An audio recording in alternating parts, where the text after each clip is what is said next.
우리 기도하시겠습니다. 사랑이 많으신 하나님, 주의 거룩하신 은혜와 은총으로 저희들의 모든 삶을 인도하시며 성령의 강권적인 역사하심과 인도하심을 통해 우리로 그리스도의 제자의 삶, 포스트 리더 교육 3단계 과정을 우리가 함께 참여하게 하심을 감사합니다. 주님이 우리를 불러주신 줄로 믿습니다.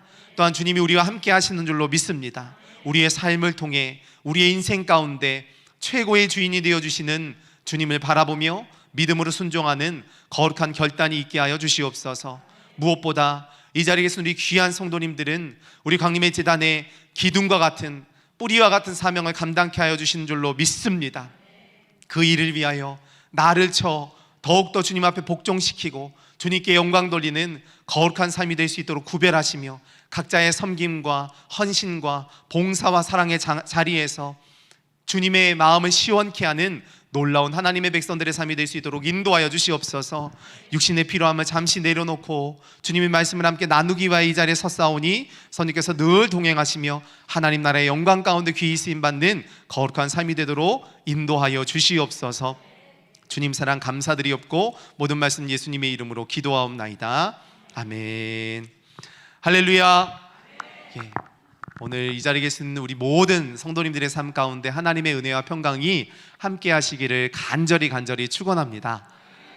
저는 딱 처음에 딱 내려오는데 저는 무슨 고3 수험생 반에 들어오는 것처럼 너무 열심히 성경 말씀을 막 적고 계시더라고요. 제가 권사님 안녕하세요? 누군지 들리지도 않으셔. 지금 말씀 적으시느라고 바쁘셔가지고. 역시 제가 제대로 봤다. 우리 권사님들 정말 제대로 된 분들이 오셨다라는 생각을 정말 다시 한번 하게 됐습니다. 이제 8번 남았습니다. 제 이 처음 마음이 흔들리지 않도록 함께 협력해 주시고 기도해 주시면 너무너무 좋겠습니다.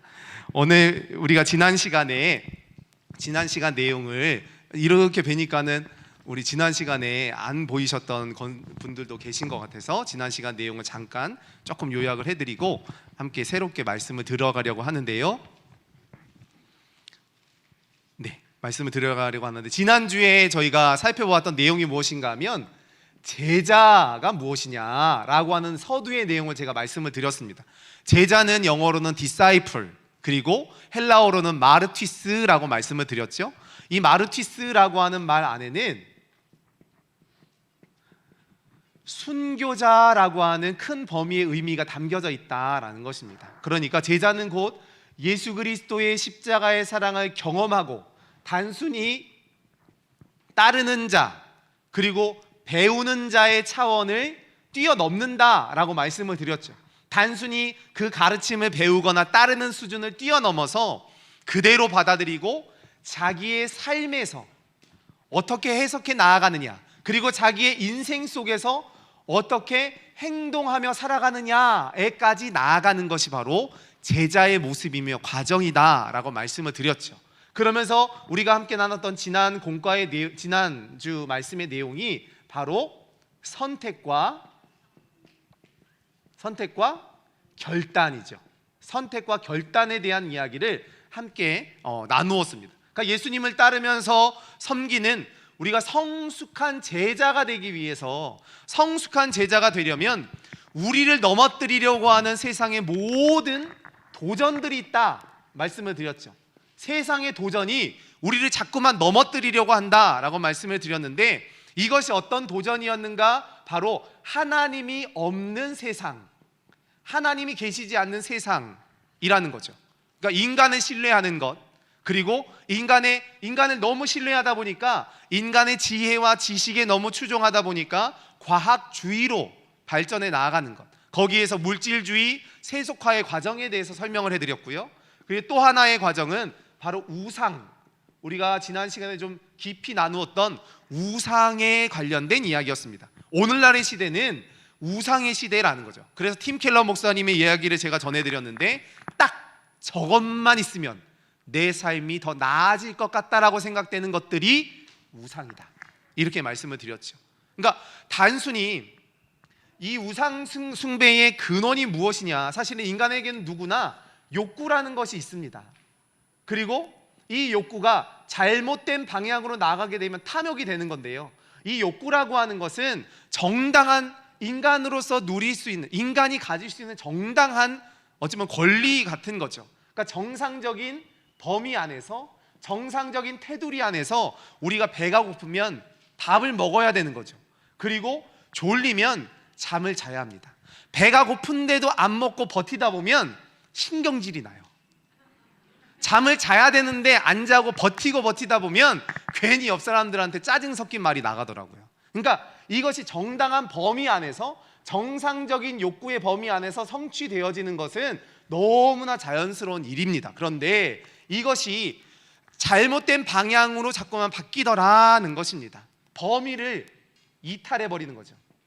그러니까 정상 범위에서 이탈해버리면 그것이 문제가 되더라는 것을, 그것이 바로 인간의 탐욕과 탐심이 되더라 하는 것을 말씀을 드렸습니다. 그래서 이 탐심이, 인간이 가지고 있었던 이 탐심이 어떻게 발전해 나아갔는가 하면, 우리가 하나님에게까지 가보자 라고 하는 발전상까지 올라가게 되죠. 그리고는 인간이 쌓았던 탑, 바로 창세기 11장에 나오는 바벨탑 사건이 나오게 되는 것입니다. 그러면서 탑을 쌓는 인간들, 그런데 거기에 반대되는 사람들이 나왔죠. 지난 주간에 바로 아브라함으로 대표되는, 하나님 앞에 제사의 제단을 쌓는, 번제의 제단을 쌓았던 사람, 탑을 쌓는 사람인가 단을 쌓는 사람인가에 대한 이야기를 우리가 함께 좀 나누어 봤죠.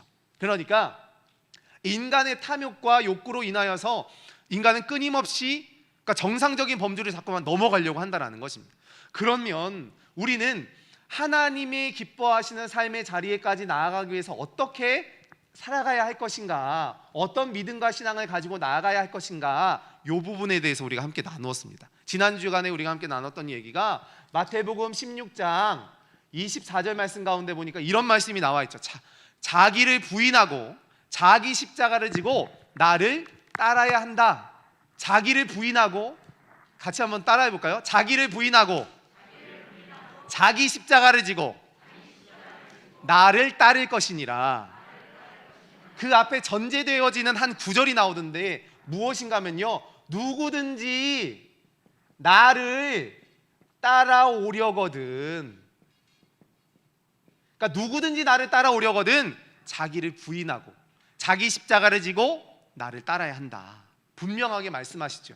그러니까 자기를 부정하는 것, 자기를 부인하는 것, 어쩌보면 자신을 끊임없이 비워내는 거죠. 자기를 비워내고 자기를 자꾸만 정결하게 하고 깨끗하게 하는 것입니다. 그런데 비우기만 하면 될까요? 없애기만 하면 될까? 우리는 여기에 대해서 한 번 더 고민해 볼 필요가 있다라는 것입니다. 마태복음 12장 43절로 45절 말씀 가운데 보면 이런 말씀이 또 나옵니다. 43절로 45절 말씀에 우리 한 번만 찾아보겠습니다. 마태복음 12장 43절로 45절 말씀. 그러니까 제가 지난주에 우리가 함께 공과 나누었던 부분을 조금 리마인드 시켜드리고 있는데, 우리가 선택과 결단에 있어서 우리 인간적인 욕구와 욕심을 버려야 된다. 그런데 버리기만 하면 안 된다. 무엇을 채워야 하는가에 대한 말씀을 함께 나누려고요. 마태복음 12장 43절로 45절 말씀 우리 함께 읽도록 하겠습니다.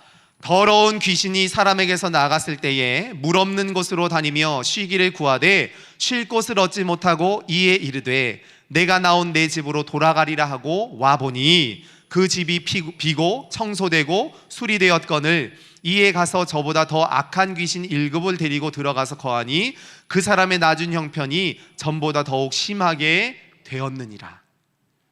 분명히 비웠거든요. 분명히 청소는 했는데, 수리는 했는데 그것만 가지고는 안 되더라는 것입니다. 정작 무엇으로 채우려고 하지 않으면 더 악한 귀신 7이 쫓아와서 나를 더 못살게 군다. 이 말씀이 바로 오늘 마태복음에 대한 말씀인 거죠. 그러니까 우리의 속마음을, 우리의 속사람을, 우리의 마음을 비워낼 뿐만 아니라 무언가로 채워야 하는데, 무엇으로 채워야 할 것인가, 흔들리지 않는 무엇으로 채워야 한다라고 하는 것을 우리가 함께 나누려고 합니다. 그것이 바로 무엇인가 하면 오늘 본문에 나오는 정체성에 대한 이야기입니다. 우리가 예수 그리스도의 제자가 되기 위해서 자기를 부인하고 자기 십자가를 지고 나를 따를 것이니라 분명하게 말씀하셨죠. 그래서 나를 비워야겠는데, 나를 비우는 것의 차원에서 끝나는 것이 아니라 나를 무언가로 채워야겠다. 무엇으로 채워야 하는가? 나는 누구일까? 이 질문에서부터 함께 출발을 해보자라는 것입니다. 오늘 1페이지의 말씀 보니까요, 하나님을 선택한 제자는 인생의 주도권이 자신이 있는 것이 아니라 하나님께 있음을 고백하며 하나님이 주신 새로운 정체성을 가지고 살아갑니다. 하나님 안에서 새롭게 태어나 새로운 인생으로 사는 것입니다. 요한복음 3장 3절 말씀 우리 함께 읽도록 하겠습니다. 진실로 진실로 내게 이르노니 사람이 거듭나지 아니하면 하나님의 나라를 볼 수 없느니라. 거기 말씀이 적혀 있나요? 예, 네. 다시 한번 읽어보겠습니다. 진실로 진실로 내게 이르노니 사람이 거듭나지 아니하면 하나님의 나라를 볼 수 없느니라. 분명 오늘 본문의 이 말씀은요, 요한복음의 말씀은 예수님께서 니고데모에게 하신 말씀이었습니다. 내가 어떻게 하여야 영생을 얻을 수 있겠습니까? 하나님 안에 거하라. 하나님 안에서 새로운 존재가 되어라. 이 말씀을 주시는 거죠. 그 인생의 주도권을 하나님 앞에 드리라 말씀을 하고 있는 것입니다. 그러면 나는 누구인가라고 하는 인식이 중요한 이유는 그에 따른 인생의 목적과 방향이 달라진다. 하나님이 주신 정체성이 있다는 것은 내 인생을 내 마음대로 내 방법대로가 아니라 하나님이 원하시는 방향과 최종적인 목적으로 삼으라는 의미인 것입니다. 선택과 결단이라고 하는 첫 번째 걸음을 한 다음에 우리는 그래서 이 정체성에 대한 문제를 살펴보자는 것입니다. 시편 37편 5절 말씀 가운데 보니까 내 길을 여호와께 맡겨라, 이런 말씀이 나와요. 그를 의지하면 그가 이루신다. 오늘 이 은혜가 우리의 삶 가운데 임하게 되시기를 간절히 축원합니다. 우리의 길을 여호와께 맡겨버리라. 다시는 생각지도 하지 말라는 것입니다. 우리가 하나님을 전적으로 의지할 때 과연 이렇게 하나님께 우리의 내 인생의 문제를 맡겨드리고는 다시는 기억하지 않을 정도로, 생각하지 않을 정도로 온전하게 맡기고 있는가. 사실은 저도 이 질문에 대해서 사실 자신이 없더라고요. 저도 다 맡기지 않는 거예요. 저 이 강의를 준비하는데요, 저 너무 부담스러운 거예요. 이런 고백 드리면 안 되는데 정말 부담되더라고요. 그래서 이게 얼마나 귀한 자리인지를 아니까, 얼마나 열심으로 수고하며 애쓰시는지 아니까, 그리고 지난 이른 시간부터 바로 직전까지 얼마나 많은 자리에서 봉사하시고 수고하고 애쓰시는지를 아니까 그게 참 마음이 부담이 되더라고요. 이미 우리는 하나님의 역사와 하나님의 영광을 위해 쓰임받는 도구인 줄로 믿습니다. 다만 우리가 예수님의 제자라는 사실을 한순간도 잊지 말아보자, 그런 의미인 것 같아요. 우리가 함께 이렇게 말씀을 나누는 것이, 그러기 위해서는 내가 누구인가, 나의 정체성에 대한 부분을 명확하게 알아야 한다라는 것입니다. 1페이지에 보니까요, 하나님이 주신 정체성이 무엇이냐, 우리 출애굽기 19장 5절로 6절 말씀을 잠깐 함께 읽어보겠습니다. 출애굽기 19장 5절로 6절 말씀 공과 교환에 나와 있습니다. 우리 함께 읽도록 하겠습니다. 세계가 다 내게 속하였나니 너희가 내 말을 잘 듣고 내 언약을 지키면 너희는 모든 소유 중에서 내 소유가 되겠고 너희가 내게 대하여 제사장 나라가 되며 거룩한 백성이 되리라. 너는 이 말을 이스라엘 자손에게 전할지니라. 아멘. 여기 이 말씀은요, 우리가 잘 아는 시내산 언약, 우리가 소위 시내산 언약이라고 하는 9절의 말씀입니다. 출애굽기 19장 25절의 말씀, 5절의 말씀이죠. 하나님께서 시내산에서 이스라엘 백성들, 갓 출애굽한 이스라엘 백성들과 함께 특별한 언약을 맺어주신다라고 하는 이야기인데요. 그러면 이 언약이 중요한 의미에 대해서 조금 역사적인 부분을 좀 살펴보겠습니다. 역사적인 부분을 좀 살펴보게 되면 하나님이 태초에 천지와 만물을 창조하시는 이야기가 창세기 1장 1절에 나오죠. 태초에 하나님이 천지를 창조하셨다. 그리고 세상의 만물과 질서를 잡아가시는데요, 1장에서 11장까지의 이야기는 아주 보편적인 인류의 역사를 담고 있습니다. 인류의 역사를 담고 있다면 여기에서 하나님이 창조하신 이야기, 또 하나님이 아담과 하와를 인간을 창조하신 이야기, 범죄한 이야기, 에덴에서 쫓겨난 이야기, 자기 마음대로 바벨탑을 지은 사건까지가 등장을 하는 거죠. 그러니까 하나님은 분명 하나님의 특별한 계획과 섭리로 당신의 백성들을 세워주셨는데 인간이 자꾸만 하나님과의 약속을 파기해 나가는 것입니다. 선악을 알게 하는 나무의 열매는 먹지 마, 분명히 약속하셨는데 그 약속을 파기해버렸죠. 그러다 보니 하나님은 안 되겠다, 이제는 내 백성이 필요해. 내 백성을 만드시는 과정이 바로 12장에 나오는 아브라함을 부르시는 이야기로 나오는 것입니다. 생뚱맞게 등장합니다. 아브라함이 아무런 연관성도 없었던 사람이 등장을 하죠. 그리고 하나님이 말씀하십니다. 본토와 친척과 아버지의 집을 떠나라. 내가 너에게 지시할 그 땅으로 가라. 내가 하늘의 별과 같이 바다의 모래알과 같이 많은 민족을 너에게 주마. 75세에 하나님의 부르심을 받고요, 아들 하나 달랑 얻기까지 무려 25년 동안 하나님께서 아브라함을 그야말로 뺑뺑뺑뺑 돌리셨어요. 그런데 아무것도 존재하지 않는 것처럼 보였죠. 그런데 그 약속이요, 이삭에게로, 야곱에게로, 그리고 요셉에게로 이어지며 창세기 50장이 끝을 딱 맺는 것입니다. 이제 요셉은 애굽의 국무총리가 되었고 이스라엘 백성들은 애굽의 고센이라고 하는 지역을 차지하면서 그 땅에서 무럭무럭 번성하게 됩니다. 야곱의 가족이 60여 가족에 불과했는데 장정만 60만 명이나 되는, 200만 명이나 되는 어마어마한 민족으로 성장시키기 위해 하나님의 특별한 섭리가 바로 고센이었습니다. 이 고센이라고 하는 지역은요, 애굽의 나일강의 하류에 위치하고 있는 삼각주의 형태입니다. 그러니까 아주 비옥한 땅인데요, 이 땅에 국고성이 있었습니다. 국고성은 국가의 곡식 저장 창고, 그러니까 굉장히 중요한 지역이었죠. 그런데 애굽 사람들은 목축을 굉장히 하대했기 때문에 이스라엘 민족이 유목민이잖아요. 그러니까 유목민으로서 목축을 하기에 가장 합당한 조건, 국고성이 있다는 것은 국가의 저장 창고가 있기 때문에 애굽 사람들도 함부로 방치하지 않는다. 그러니까 애굽 사람들, 병졸들이 지켜주는 이 고센이라는 지역에서 너무나 편안하게 무려 430년이나 살게 되었다라는 것입니다. 그러면서 장정만 60만 명이 된 거죠. 이 모든 것이 하나님의 섭리하심이었습니다. 그런데 출애굽기 1장 말씀 가운데 보면 딱 이런 이야기가 나옵니다. 요셉을 알지 못하는 왕이 일어났다. 그때부터 엄청난 풍파와 험난한 고난이 찾아오게 된지, 온갖 멸시와 고난이 찾아오고요, 그리고 국고성이었던 비돔과 람셋을 재건축하는 용병으로 이스라엘 백성들이 쓰임받게 되는 것입니다. 그러니까 어찌 보면 이스라엘 민족은 하나님의 특별한 섭리하심 가운데 있는데 이제 많은 세월이 흘러가게 되면서 이스라엘 민족이 굉장히 큰 고난과 어려움을 만나게 되는 거죠. 이때 하나님께서는 모세와 함께 이스라엘 민족을 탈출시켜 주신다라는 것입니다. 아까 오전 예배 때 담임 목사님이 또 말씀을 주셨죠.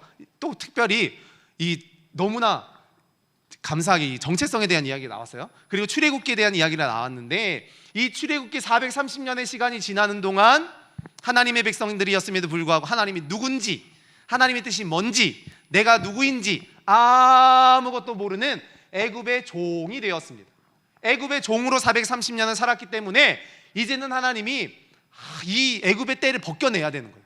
어떻게 해서든 이 더러운 애굽의 때를 벗겨내고 새로운 존재가 되게 하기 위하여 출애굽기에서 지난주에 말씀드렸던 것처럼 두 가지 십계명과 성막을 짓도록 만들어 주셨다. 십계명은 10가지의 계명이죠. 하나님의 백성들은 요거만큼은 꼭 지켜야 된다. 10가지의 계명을 가르쳐 주셨죠. 그리고 여러 율법들을 가르쳐 주셨고요, 이 성막을 통하여 말씀만 알면 뭐예요? 하나님과의 교제가 있어야 한다는 거죠. 하나님과의 영적인 친밀한 교제를 나누기 위해서 예배의 장소를 마련해 주시는 것이 바로 성막을 짓는 이야기라는 것입니다. 그래서 출애굽기는 애굽을 탈출하는 기록보다 십계명과 성막을 짓는 이야기까지, 광야 얘기가 훨씬 더 많이 나옵니다. 왜냐하면 하나님의 백성으로서의 정체성, 내가 도대체 누구인가, 내가 어떤 존재인가, 내가 왜 이렇게 살아야 하는가, 내가 왜 가나안에 들어가야 하는가까지 설명하시는 내용이 바로 이 이야기입니다. 그와 연결되어 하나님은 출애굽기 19장에서 시내산으로 이스라엘 백성들을 부르시고는 오늘 이 말씀을 다시금 하시는 것입니다. 다시 한번 읽어보겠습니다. 5절로 9절 말씀 함께 읽습니다. 세계가 다 내게 속하였나니 너희가 내 말을 잘 듣고 내 언약을 지키면 너희는 모든 민족 중에서 내 소유가 되겠고 너희가 내게 대하여 제사장 나라가 되며 거룩한 백성이 되리라. 너는 이 말을 이스라엘 자손에게 전할지니라. 아멘. 이 시내산의 언약인데요, 이 시내산 언약을 통하여 하나님이 분명하게 세 가지로 우리에게 말씀해주고 있다. 너는 누구인가? 라고 하는 부분에 대해서 이야기해 주신다는 거죠. 하나님이 주신 정체성이 무엇인가? 바로 하나님의 소유라는 것입니다. 우리는 하나님의 소유라는 것입니다. 그러니까 하나님께 속한 존재, 그리고 하나님과 이스라엘과의 관계를 나타낸다 인데요, 이 소유라고 하는 히브리 말이 세굴라, 오늘 본문에 적어드린 세굴라입니다. 이 소유라고 하는 말이 세굴라인데요, 이 단어가 특별한 보물, 아주 귀중한 가치가 있는 소유물, 그러니까 보물에 대한 의미가 있고요, 또 뒤에 적어드린 것처럼 왕의 사유 재산을 의미합니다. 왕 개인 재산이라는 거죠. 이번에 영국 엘리자베스 여왕이 이제 죽고 나서 그 재산에 대한 이야기가 많이 뉴스로 회자가 되더라고요. 그 재산의 가치가 무려 70, 100, 1000억 7천억이 된대요. 부자 중에 부자네요. 그렇죠? 그러니까 엘리자베스 여왕이 가지고 있었던 이제 개인 재산이죠. 그런데 이 개인 재산에 또 이런 걸로 또 이제 가십거리들이 많이 나오니까, 기사들이 많이 나오니까 이 7천억인데 상속세 빵원 그렇다 하더라고요. 상속세가 빵원이래요. 그러니까 그 여왕의 소유를 인정해 주는 거죠. 그 가치를 인정해 준다라는 것입니다. 에어컨을 살짝만 좀 돌려주세요. 그러니까 그 왕이 가지고 있는 것의 소유의 권한을 인정해 준다라는 거죠. 마찬가지로 하나님의 보물, 하나님의 소유라고 하는 의미입니다. 신명기 7장 6절 말씀 가운데 보니까 이렇게 말씀이 적혀 있습니다. 네, 함께 읽어보도록 하겠습니다. 너는 여호와 내 하나님의 성민이라. 내 하나님 여호와께서 지상 만민 중에서 너를 자기 기업의 백성으로 택하셨나니. 아멘. 신명기 26장 18절 말씀에도 이런 말씀이 나옵니다. 여호와께서도 내게 말씀하신 대로 오늘 너를 그의 보배로운 백성이 되게 하시고 그의 모든 명령을 지키라 확언하셨느니라. 하나님의 보물이야, 이러는 거죠. 우리 옆 사람들과 인사하겠습니다. 당신은 하나님의 보물입니다. 한 번 더 인사하겠습니다. 당신은 하나님의 보물 덩어리입니다.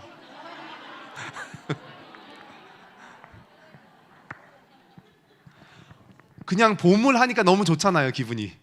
그렇죠? 하나님이 우리를 그렇게 다른 어떤 것으로 침범받지 못하는 소유가 되도록 만들어 주셨다라는 것입니다. 또 하나의 의미는 창조주이신 하나님, 하나님의 피조물, 그리고 하나님의 생기를 불어넣으신 존재라는 거죠. 창조주이신 하나님께서 우리를 지으셨다. 그래서 창세기 2장 말씀 가운데 보면 루아흐, 성령이 그 코에 들어가게 되었을 때 생명이 되었다라고 성경은 말씀하고 있습니다. 하나님의 생명이 우리에게, 하나님의 역사가 우리에게 들어오게 되었다는 거죠. 그렇게 하나님을 닮은 하나님의 형상이 된 존재가 바로 이 자리에 계신 우리 모두라는 것입니다. 그러니까 인간의 모습이나 성품 안에는 누가 계실까요? 하나님이 계시는 거죠. 하나님이 여러분 각자의 삶 속에 계신다라는 것입니다. 그렇게 우리는 하나님의 존귀한 존재로 쓰임받게 되었다라는 것입니다. 그리고 세 번째, 이 페이지에 보니까 구원자이신 하나님, 이스라엘의 구원자가 되시고요, 예수님을 통한 구원의 역사가 우리의 삶 가운데 임하도록 만들어 주신다라는 것입니다. 요한복음 3장 17절 말씀, 요한복음 3장 17절 말씀 우리 함께 좀 찾아보겠습니다. 요한복음 3장 17절 말씀, 우리 16절과 17절 말씀을 함께 읽어보겠습니다. 하나님이 세상을 이처럼 사랑하사 독생자를 주셨으니 이는 그를 믿는 자마다 멸망하지 않고 영생을 얻게 하려 하심이라.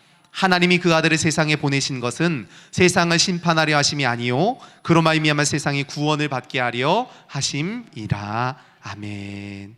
하나님이 우리를 이처럼 사랑하신대요. 자기의 독생자를 아낌없이 내어줄 정도로 우리를 사랑하시며 인도하시며 함께하여 주시는 줄로 믿습니다. 그런 하나님의 백성들은 우리가 바로 오늘 본문이 이야기하는 것은 너희는 하나님의 소유요 제사장의 나라이다 라고 우리에게 말씀을 하고 있다라는 것입니다.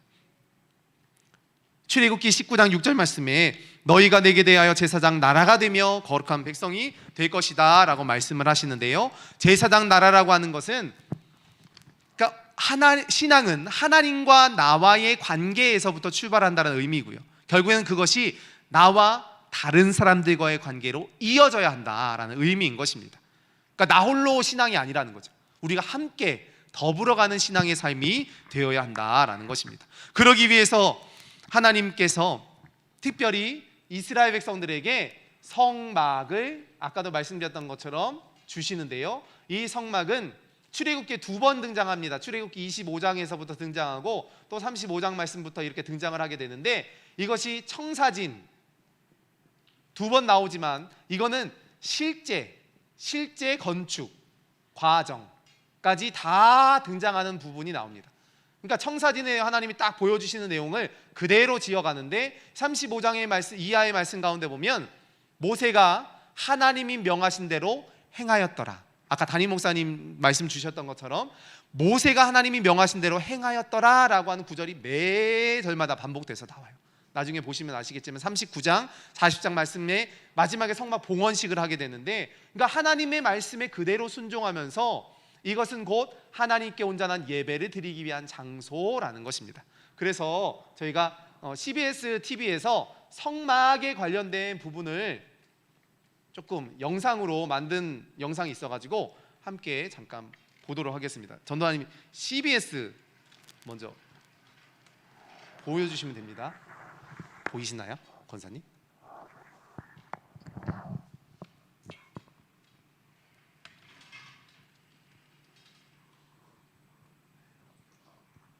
네, CBS TV에서 성막에 관련된 이 영상을 만드셨는데, 이 성막이라는 것이 아까도 말씀드렸던 것처럼 하나님과 땅을 연결짓는, 인간과 인간의 관계성 속에서 하나님의 도우심과 돌보심을 경험하게 하는 영적인 도구인 거죠. 함께 보도록 하겠습니다.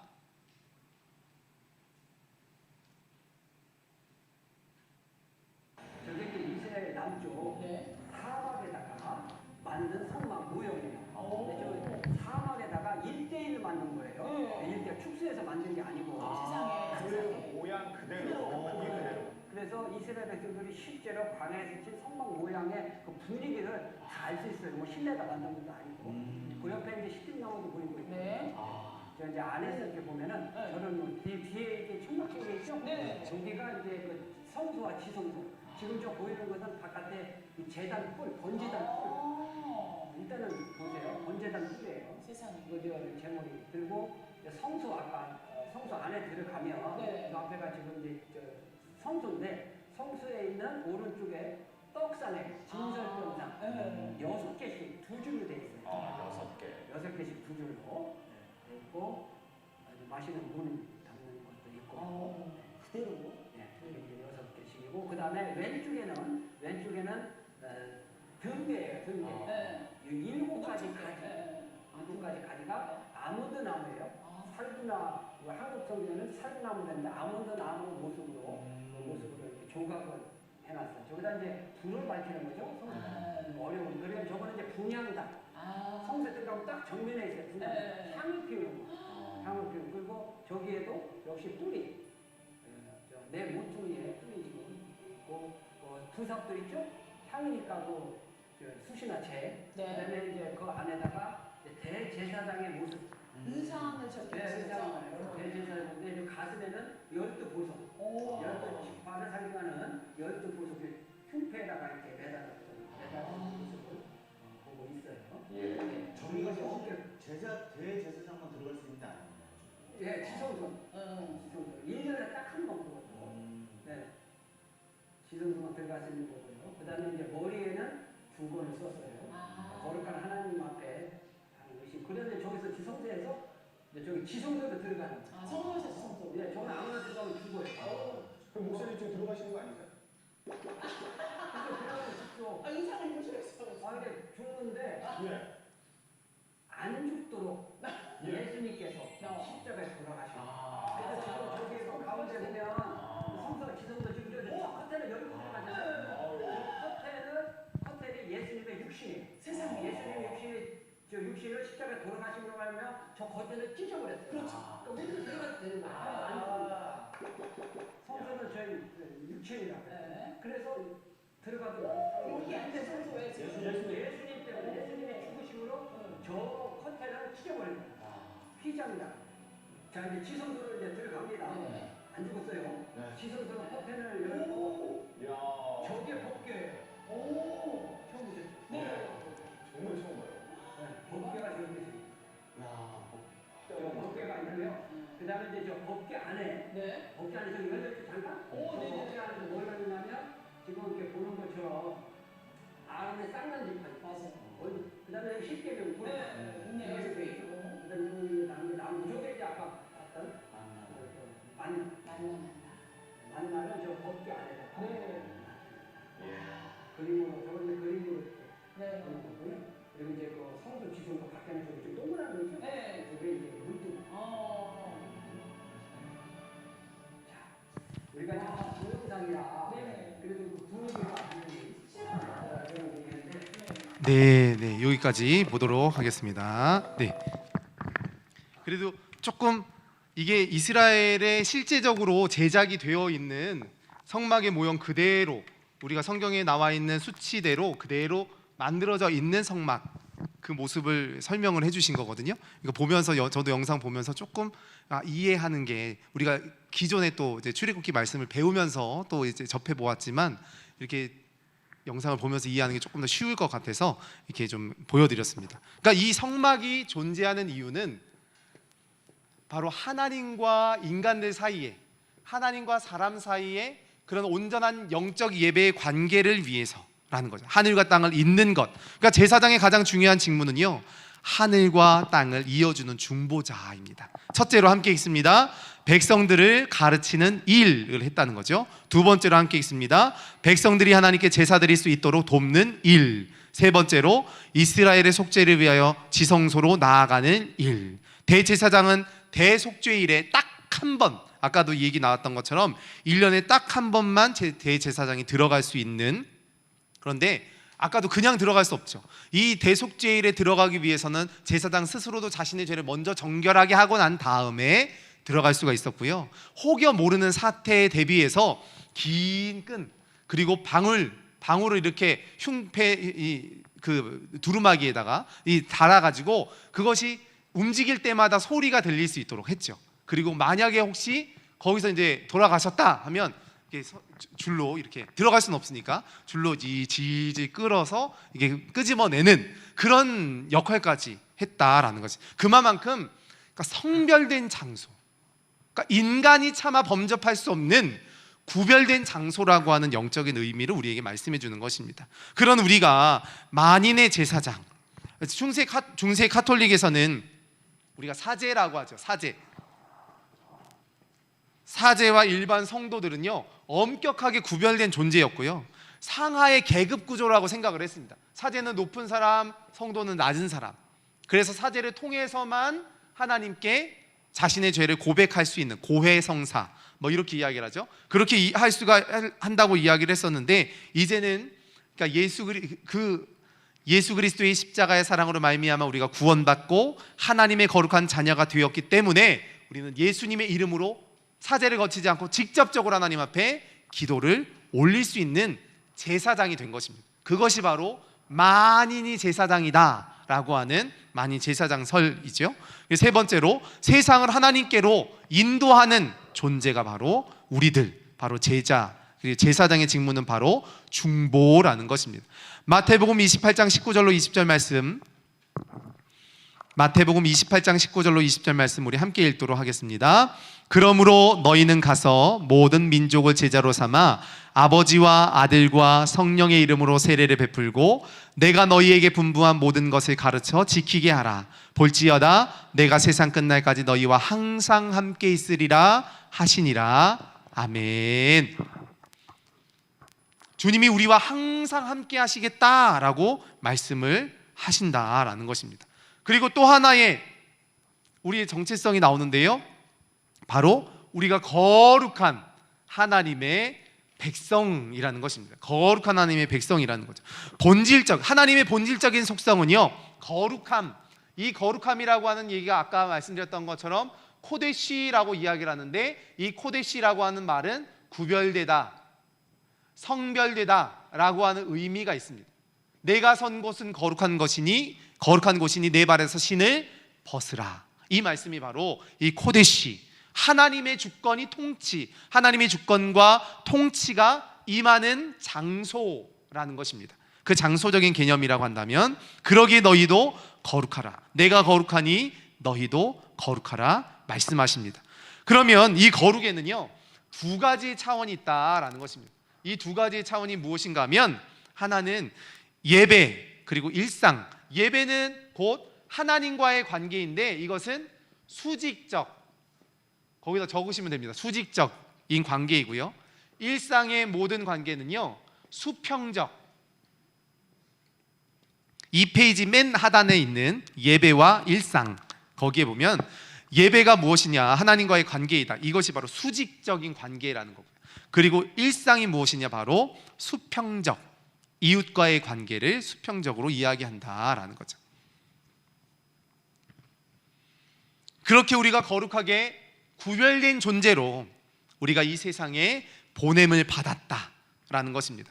그렇게 거룩함은 하나님 앞에서 세상과 구별되는 것입니다. 그러나 그 구별됨의 목적은 다시 세상으로 보내지는 것, 하나님의 말씀을 들고 세상으로 나아가라는 것입니다. 베드로전서 2장 9절 말씀 가운데 보니까, 그러나 너희는 택하신 족속이요 왕같은 제사장들이요 거룩한 나라요 그의 소유가 된 백성이니, 이렇게 말씀하십니다. 오늘 우리의 삶 속에 하나님이 우리의 거룩한 삶으로 구별하여 주시고 성령의 충만함으로 역사하사 우리를 다시 세상에 보내는 위대한 사명자로 세워주신 줄로 믿습니다. 두 번째로, 예배자. 우리가 성막을 지었다라는 것은 여기서 예배라고 하는 행위를 해야 한다는 거죠. 어떤 예배를 드려야 할 것이냐, 어떤 예배를 드려야 할 것인가에 대한 이야기인데요. 그래서 이스라엘의 5가지 제사에 대한 이야기가 나옵니다. 이스라엘의 5대 제사가 나오는데, 먼저 출애굽기 3장 12절 말씀 가운데 보니까, 3장 12절 말씀, 내가 반드시 너와 함께 있을 것이라, 내가 그 백성을 애굽에서 인도하여 낸 후에 너희가 이 산에서 하나님을 섬기리니 이것이 내가 너를 보낸 증거라, 이렇게 말씀하세요. 그런데 여기에 섬기다라고 하는 말은요, 노동하다라고 하는 의미가 있습니다. 그러니까 섬기다라는 얘기, 아바드라고 하는 말인데, 그러니까 노동을 하는 것입니다. 하나님의 제단, 하나님의 몸을 위하여 구성하는 우리가 일을 하는 것인데, 억지로 하느냐, 기쁨으로 하느냐, 노예처럼 하느냐, 자유인처럼 하느냐, 이것은 우리의 선택이라는 거죠. 그리고 하나님은 우리가 억지로 하는 것이 아니라 하나님의 마음에 합한 자로서 기쁨으로 모든 사명을 감당하는 하나님 백성이 되도록 만들어주시고 또한 함께하여 주시는 줄로 믿습니다. 또 하나 영상을 볼 텐데요, 이번 영상은 그러니까 이스라엘의 5가지 제사와 함께 그러니까 거룩히 구별된 삶에 대한 이야기인데, 이번에는 애니메이션입니다. CTS 애니메이션이요.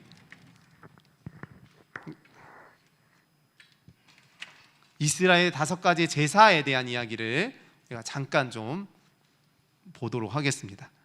이스라엘의 5대 제사 아시죠? 번제, 소제, 화목제, 속죄제, 속건제, 이 5가지 제사에 대한 이야기를 잠깐 보도록 하겠습니다.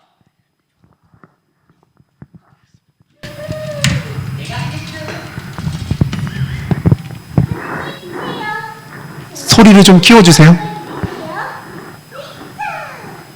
주먹 대제사장이죠? 생일 축하할 때 너희는 어떻게 하니? 케이크에 초를 꽂고 불 붙여요. 맞아. 그것처럼 하나님께도 제사를 드리는 5가지 방식이 있어. 번제, 소제, 화목제, 속죄제, 속건제. 번제는 정해진 동물을 완전히 불태워서 향기를 하나님께 드리는 거야. 번제물 후보가 되려면 송아지, 양, 염소 중 흠 없는 수컷이어야 해. 여호와 하나님, 이 예물을 받아주세요. 소재는 동물 대신에 곡식을 제물로 드리는 거야. 빵은 달아야 제맛이지. 나다. 빵이 왜 이렇게 포동포동하지? 누룩 넣었니? 게다가 꿀까지? 이건 하나님 말씀하신 게 아니야. 다 갖다 버리고 다시 만들거라. 누룩과 꿀을 금지하셨죠. 아깝다. 드디어 잘 구워졌구나. 이거지? 자, 이제 소금을. 바로 제사장님. 그런데 왜 제물에 소금을 넣으시는 거예요? 소금에는 변치 않는 약속이란 의미가 담겨있기 때문에 우리는 제물에 소금을 뿌리면서 하나님과 우리 사이의 약속을 다시 한번 기억하곤 한단다. 오, 저도 기억하네요. 내가 기억하는 방법. 아비후, 우리 할 일 뭐냐? 아, 나답과 아비후입니다. 아우, 할 거 엄청 많네. 아, 운영단에 불부터 대충 붙이자. 야, 계단에서 불 좀 가져와봐. 아, 형이 갖고 와. 네가 갖고. 아, 형이 오라고. 아유, 귀찮네. 형, 그냥 아무 불이나 쓰자. 오, 천재인데. 가자. 라이터? 안 돼! 하나님께서 반드시 번제단의 불을 가져다 쓰라고 하셨어. 쭉 가자, 쭉. 안 돼! 얘들아! 형, 정신 차려. 안 그러다가 형도 죽어. 하나님은 그분의 거룩함을 보이셨을 뿐이야.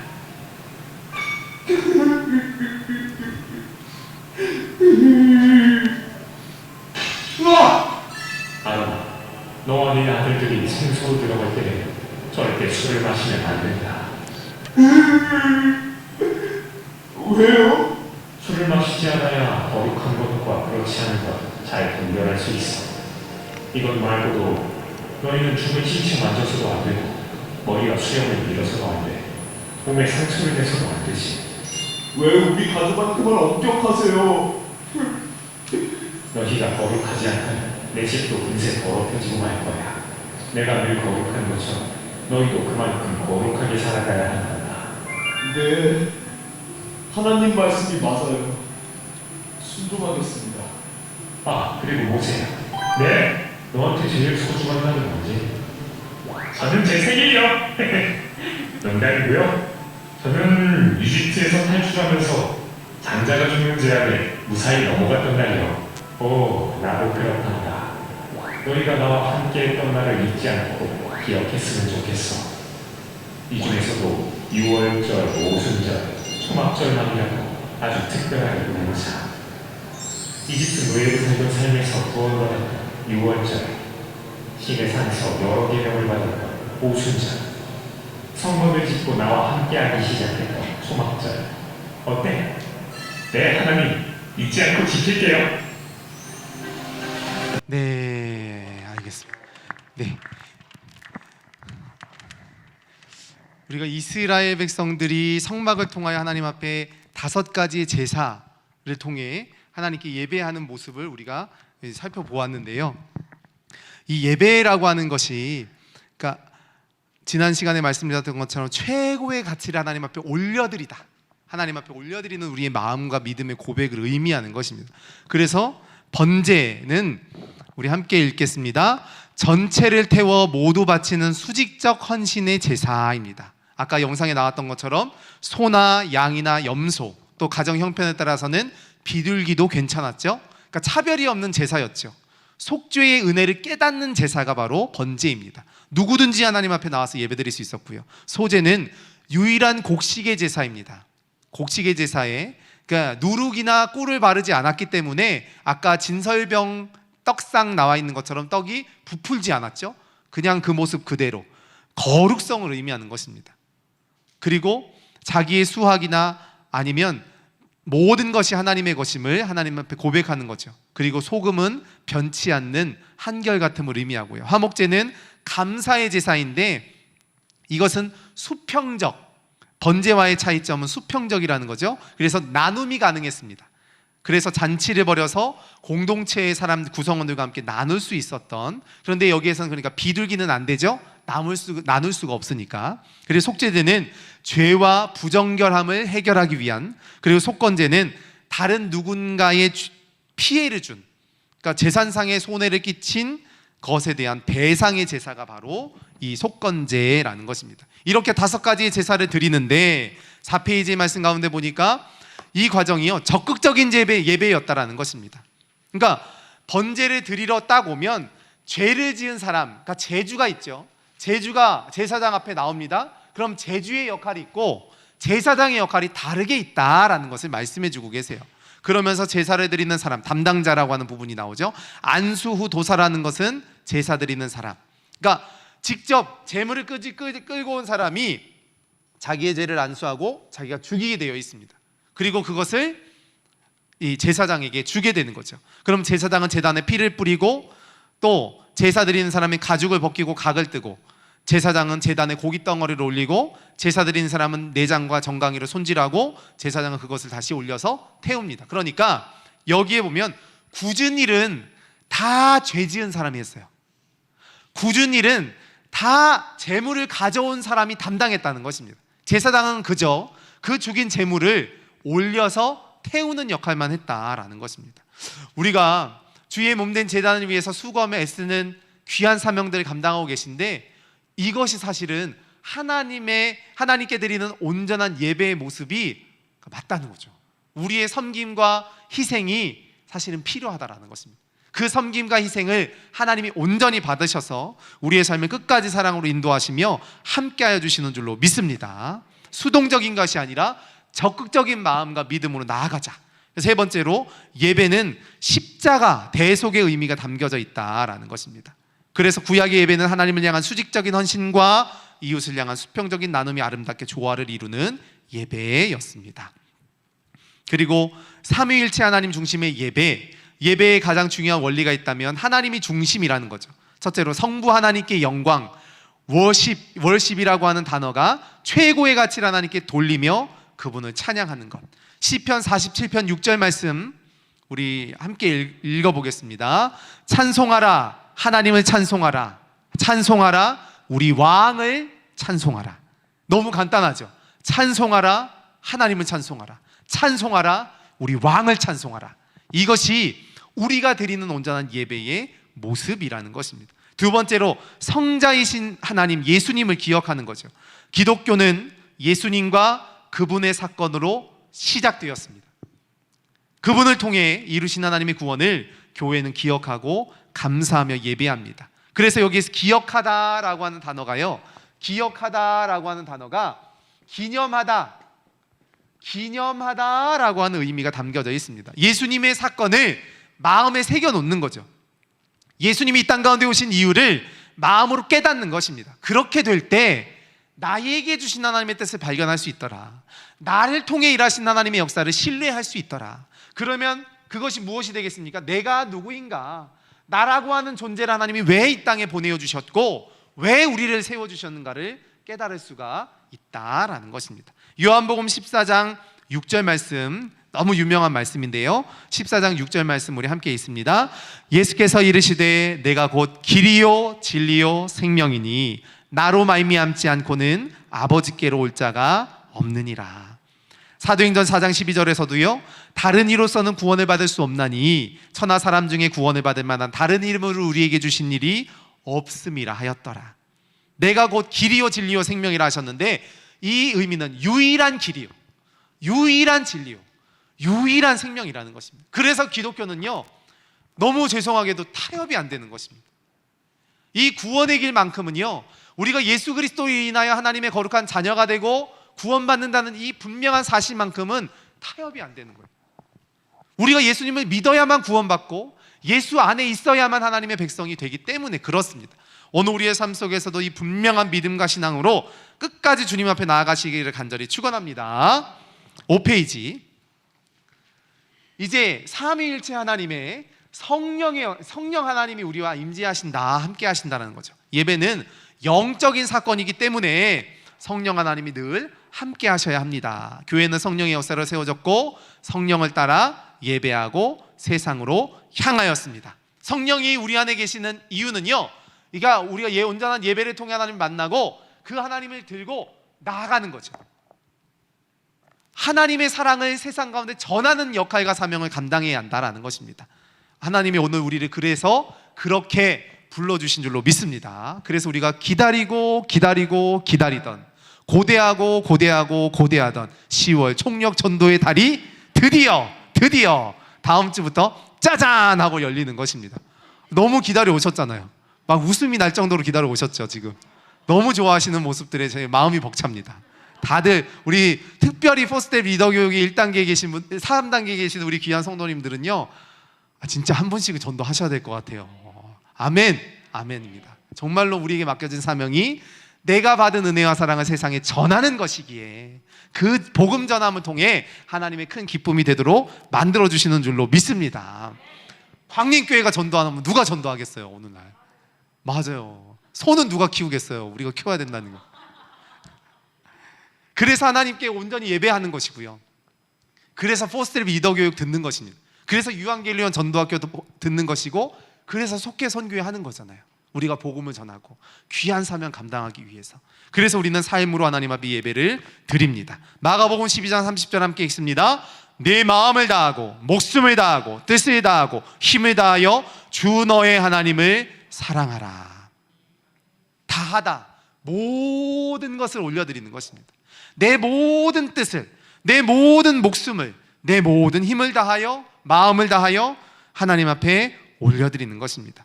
마음이라고 하는 것은요, 그러니까 최고의 것을 의미하는, 최고의 것. 그래서 궁극적인 관심, 우리의 관심을 올려드리는 것이죠. 마음이라고 하는 것.